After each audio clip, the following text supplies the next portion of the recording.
Holy smokers, guys, we've got a big one today. First things first, we've got the Federal Reserve President of New York coming out to talk about these repo purchases and his opinion on that, and apparently he's coming out about the fact that he plays video games regularly. We'll talk about which one, then we'll move on to talking about Forever 21 filing for bankruptcy and a massive takeaway about malls in terms of which malls are actually surviving and thriving. Very important for you investors, especially you REIT investors.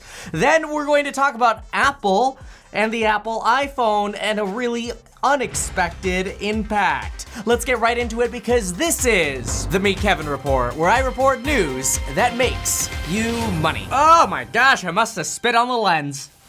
Just before we get started, I wanted to give a huge shout out to Ms. Morrison here for the amazing compliment. She bought my real estate agent course, transitioned over to the real estate investing course, and fell in love. You could go back, pause the video, and see what she had to say, but one more thing I really quickly want to mention, I'm so sorry for this, I have to extend the coupon because I screwed up. The last video that I posted that did really well was posted on Saturday, and it had the wrong coupon code in it, so a lot of people did not get to take advantage of that coupon code. So I am extending 10x the Fed, the 22% off coupon code, until Friday. All right, first things first, we've got John C. Williams, the president of the New York Federal Reserve, coming out to comment on the repurchase disaster that's been going on since about the 17th of September. In case you need a little bit of a primer as to how that works, here's how it works. When the Federal Reserve says, hey everybody, let's all play between the number 2 and the number 1.75, AKA the federal funds rate, the Fed is basically telling other banks, hey guys, if y'all need to borrow a little bit of money from each other overnight, you could do so between this range, please. Please don't trade outside of this. Now, you might ask yourself, well, wait a minute, like why do banks need to trade money and back and forth? Let's just make this really, really simple. When I go to buy a house, I sometimes need money really, really fast. And sometimes I might have $100,000 here, $200,000 on a credit line here, and I don't know, $200,000 on another credit line over here.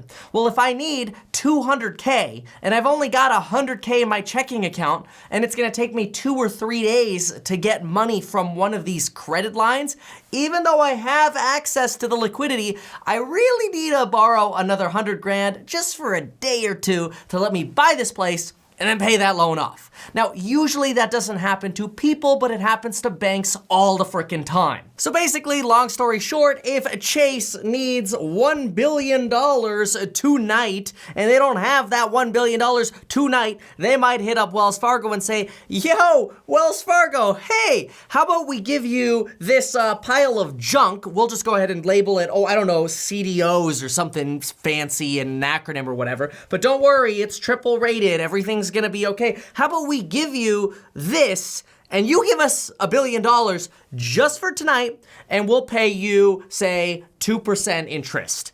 Well, that's all fine if Wells Fargo is willing to do it. But if Wells Fargo says, hey, sorry, like, we're not interested in your pile of junk because they're worried about the market or they're worried about uncertainties or they gave their money to somebody else, guess what happens? Wells Fargo says, sorry, bye. And then you gotta say hi to some other bank. And this other bank might say, hey, I'll take your pile of junk, but we're not gonna charge you 2%. You know what? We'll charge you 5%. Even though it's outside the range Daddy told us to trade in, we just ain't gonna give you the money unless you give us 5%, so you're screwed. You may as well give it to us. And that's what happened on September 17th. In fact, interest rates shot up to 10% because there was a lack of money in the system. Now, according to the New York Times, this is the first time this has happened since the Great Recession. This has obviously spawned a lot of fears about what the heck is happening in the economy and is the market starting to crack. Well, in an interview, John goes on to say, hey, you know what? We basically miscalculated how much money we as the Federal Reserve need to also have available in case there ends up being a shortage in the marketplace. As of late, the Federal Reserve has been keeping around less cash. And there's been a lot of news circulating that the Fed is just out of thin air printing $75 billion and injecting it into the market every single day. Now, keep in mind, because these are overnight loans, I don't believe, and correct me if I'm wrong, but I don't believe that this is $75 billion today, $150 in total tomorrow, $225 the next day in total. I believe it's just literally like, here's $75 billion, okay, we're leaving it in this pool, and then it gets borrowed and paid back the next day. All right, the $75 billion's still there. So I think it's really just the Fed making a big adjustment and kind of like, all right, we put our money in, but it's still very interesting to me because John goes on to say, you know what, our teams are working efficiently and as appropriately as possible. And this is a very political response because honestly, if that was true, this disaster wouldn't be happening. So it is something that's a little bit concerning to me, but I'd like to go a little bit deeper into what he says. The biggest takeaways to me are twofold. Number one, the president of that New York bank says, hey, you know what? It looks like we're gonna have to keep more money in this sort of overnight operations pool than we previously expected. And hey, you know what? Our data isn't that fast. So even though it looks like we reacted slowly, we did the best we could. Unfortunately, that doesn't give people a lot of confidence when people are trading money overnight, and you're telling me you can't figure out what the data is until 9 a.m. the following morning. That to me is concerning. Why do you folks not have access to the data until 9 a.m. the following morning? Like, pick up the frickin' red phone and get to work when stuff like this happens. Now, another thing that was a little bit concerning to me is John goes on to say this quote, I think we are seeing that liquidity doesn't move around as easily in these situations, which means blah, blah, blah, and he kind of goes on. What's fascinating about that just statement there is, wait a minute, why all of a sudden are you saying in an overnight market, which is designed to be relatively liquid, now we're having a harder time being liquid with cash, 24-hour loans? You're telling me we're having a liquidity problem. Now, when pressed on his opinion as to whether or not he would be for reducing that sort of daddy target range, that is interest rates, another quarter of a point, he sort of deflected and politically said, hey, you know what? There's a lot of uncertainty in the marketplace. The slowing global growth continues. Golly, that was a little bit of a tongue twister to get that one out. And he thinks that right now we're actually in a, quote, very good place, but they're obviously being very observant of what is happening with the market, and I think the next 4 weeks will be very, very telling for the direction of the economy. Obviously, we will be on top of this. Now, I alluded to this early in this video. He says, quote, I really enjoy playing online games. I would love to hunt this person down. And Twitch stream, which by the way, you can follow me on Twitch. I haven't actually posted anything yet, but I will one day post there. And if I find the president of the New York Fed on this game, Dark Souls, which he's been playing for the last few months, where he says, quote, you learn about how teams work together, which if he's taking that guidance and applying it to the Fed, that's a little concerning to me. But I am willing to get on Twitch, learn how to play Dark Souls, and kick his butt and see how effective his team leadership really is. In other news, the retailer that I have absolutely hated my entire relationship with, Lauren, for the last 10 years, Forever 21 has filed for bankruptcy. Now, I would ordinarily be cheering because I've never liked their particular brand, and Lauren's kind of like them, but they've always been a little fussy about their return policy, which has made me even more frustrated. But it is obviously a sad day when a company files for bankruptcy that employs over 32,800 employees. Now, according to the New York Times, that is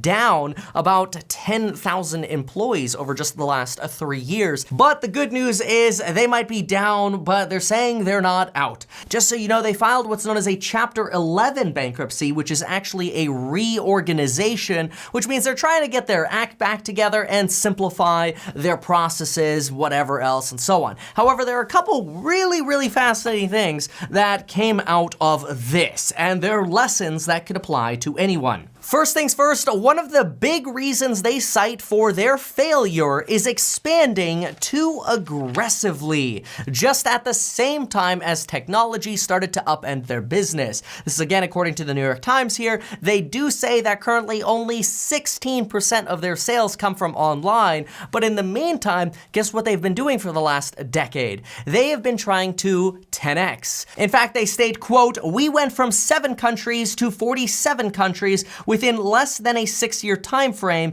and with that came a lot of complexity." Unfortunately for 10xers of the world, I really encourage everybody to keep this in mind if you're thinking about 10xing your business. I have 10xed businesses before, and I have felt this myself. Things get very complicated very fast if you 10x too fast. In addition to that, Forever 21 stopped paying rent, which makes for a very bad and nasty tenant. They actually stopped paying rent in all of their locations just to have enough cash to figure their crap out, which is absolutely shocking to me, but I guess you can have bad tenants in commercial real estate as well. As people in the real estate investing course know, I am not the biggest fan of commercial real estate, although I will analyze commercial real estate, obviously larger apartment buildings we talk about regularly. Now, another thing that came out of the Forever 21 bankruptcy was, again, referencing this New York Times article, Mark A. Cohen, the director of retail studies at Columbia Business School, said that he believed this is great for competition and a death knell to malls, where stores like Macy's and JCPenney's are already having massive headwinds. Now, the article does go on to make a very interesting distinction that I think is super useful for anybody investing, especially in this kind of real estate. The article actually suggests that lower to middle income malls are the ones getting absolutely destroyed, but higher end malls are actually doing extremely well, despite the drift online, which is funny because I was literally just in Vegas and I saw a $73,000 jacket while at the same time telling my father, "Dad, stop spending $3,000 on a jacket to appear like Justin Bieber. You don't have $3,000 to spend. Stop." In case you don't know, when I was a child, we always grew up without a lot of money, and now that my dad has a little bit of money, he's really good at spending it on crap. And I keep telling him, "Dad, stop buying this crap. Invest it instead."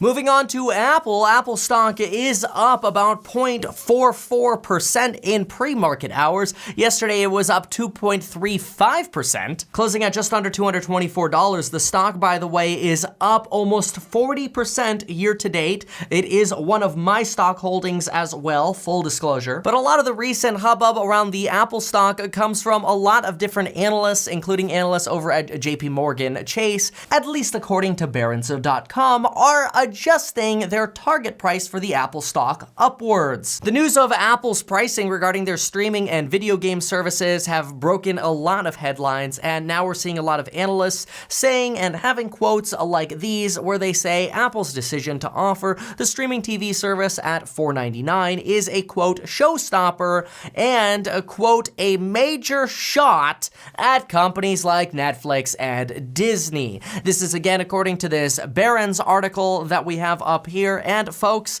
this is really fascinating because if you want to see a little bit about the new iPhone 11, I really encourage you to look at a video that completely bombed yesterday of mine. I definitely encourage you to check it out. It's called Failed at My Main 3 Investing Rules. If you open up that video, you could watch it in 4K video, which is apparently a big deal, and the cool thing about this entire video is it was actually shot on this iPhone. Now, it was stabilized with a gimbal, but it was actually shot with the wide angle lens. That's one of these 3 lenses here, and you can tell, maybe not now because this is a 1080p representation of this, but when you go to that video, you can really see the power of the new iPhone. Now, full disclaimer, I did use an external audio source, but all of the footage in that video is from the iPhone. You will see that the iPhone does break apart when I shoot inside of a casino in sort of a darker and red environment. You'll see that breakdown at the beginning. But in terms of outside shooting, this camera as a 4K camera in 60 frames per second